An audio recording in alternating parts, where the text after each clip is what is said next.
बिस्मिल्लाहिर्रहमानिर्रहीम अस्सलाम वालेकुम व्यूअर्स। आज की रेसिपी बहुत ही मज़े की बनने वाली है। बहुत ही मज़ेदार फ्लेवरफुल सी मीठी टिक्कियों की रेसिपी आपके साथ शेयर करने वाली हूँ। ये मीठी टिक्कियाँ बहुत ही मज़े की बनेगी। कुछ टिप्स भी दूंगी कि आपकी मीठी टिक्कियाँ टूटेंगी नहीं।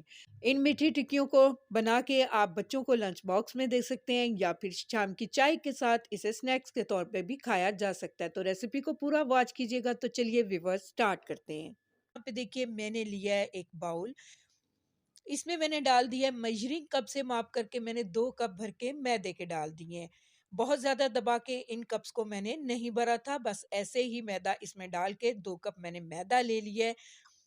इसके बाद यहाँ पे सूजी ली है मैंने 1/4 कप यहाँ पे मैंने सूजी के डाल दिए हैं और अब यहाँ पे पाउडर चीनी ऐड करेंगे। तो यहाँ पे मैंने हाफ कप पाउडर चीनी ली है और चीनी को मैंने दबा-दबा के इस तरह से कप को भरा है चीनी के साथ।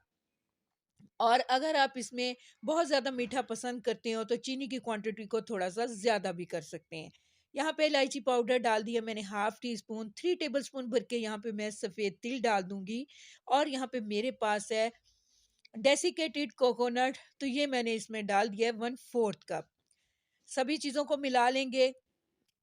इसके बाद यहाँ पे देखिए मैंने इसे मिक्स करने के बाद थोड़ा-सा दूध ऐड कर दिया है, लेकिन एक चीज़ अभी रहती है तो वो भी इसमें ऐड करेंगे। तो यहाँ पे हमें देसी घी डालना है 3 टेबलस्पून भर के। और अगर आपके पास देसी घी ना हो तो आप सिंपल इसमें बनास्पति घी का भी यूज़ कर सकते हैं, लेकिन ऑयल बिल्कुल भी नहीं डालना इसमें।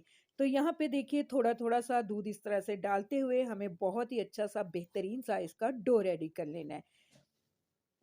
तो दूध आप थोड़ा-थोड़ा सा ही डाल के इस डो को रेडी करेंगे। तो यहाँ पे देखिए डो को मैंने बहुत ही अच्छे से यहाँ पे गूँध लिया है। अब यहाँ पे हमें इसे रेस्ट देना है, तो इसके लिए यहाँ पे मैं इसे छोड़ दूँगी 10 से 15 मिनट के लिए। 10 से 15 मिनट के बाद हम इसकी टिक्कियाँ बनाएँगे। तो यहाँ पे देखिए व्यूअर्स 10 से 15 मिनट के बाद मैं आपको दिखा रही हूँ। तो यहाँ पे हम काउंटर पे ही ये अमेज़े के 2 पार्ट कर लूँगी मैं और इस तरह से इसे बेल लेंगे। बेल लेने के बाद आप यहाँ पे ग्लास का भी यूज़ कर सकते हैं। उससे भी ये टिक्कियाँ काटी जा सकती हैं या फिर कुकी कटर का यूज़ करते हुए इस तरह से आप इनको काट लीजिए।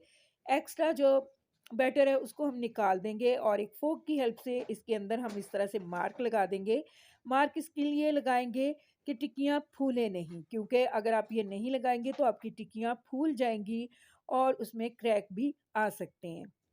इसके बाद चलिए इसे पकाने के प्रोसेस की तरफ चलते हैं। तो यहाँ पे मैंने घी रख दिया था गर्म होने के लिए। यहाँ मैं आपको फ्लेम दिखा रही हूँ। मीडियम टू लो फ्लेम पे ही मैंने इस घी को गर्म किया है और इसी फ्लेम पे हम इन टिक्कियों को फ्राई करेंगे। तो वन बाय वन हम इस तरह से सभी टिक्कियाँ इसमें डाल देते हैं, जितनी इस पैन में आसानी के साथ आ जाएँ। तो यहाँ पे 4 मिनट के बाद मैं आपको दिखा रही हूँ, इसकी साइड चेंज करेंगे।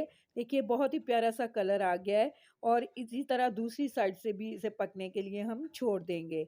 तो यहाँ पे देखिए व्यूअर्स हमारी बहुत ही मज़े की मीठी टिक्कियाँ फ्राई हो चुकी हैं। तो चलिए इन्हें हम निकाल लेते हैं और बकिया बैटर को भी इसी तरह से मैंने बेल लिया था। इनकी इस तरह से टिक्कियाँ काटी हैं, इनको भी फ्राई कर लेंगे। तो इन टिक्कियों को फ्राई करते हुए आपको इस बात का ध्यान रखना है कि फ्लेम को बहुत ज़्यादा हाई पे नहीं लेके आना, बहुत ज़्यादा लो पे नहीं रखना, वरना बहुत ज़्यादा लो पे अगर आप इन टिक्कियों को करेंगे फ्राई, सारा घी जो होता है वो अपने अंदर अ, ले जाती हैं और बहुत ही सॉफ्ट सी अंदर से फिर बनती हैं। तो फ्लेम का आपने बहुत ज़्यादा ध्यान रखना है। उम्मीद करूँगी आपको मेरी ये सिंपल सी मीठी टिक्कियों की रेसिपी बहुत ही पसंद आने वाली है। अगर आपको मेरी ये रेसिपी अच्छी लगे तो मेरी रेसिपी के नीचे लाइक का बटन दबाइए और अगर आप मेरे चैनल पे नए हैं तो काइंडली मेरे चैनल को सब्सक्राइब कीजिए। अपना और अपने प्यारों का बहुत ज़्यादा ख्याल रखिए। मिलते हैं नेक्स्ट वीडियो में किसी अच्छी सी रेसिपी के साथ। तब तक के लिए अल्लाह हाफ़िज़।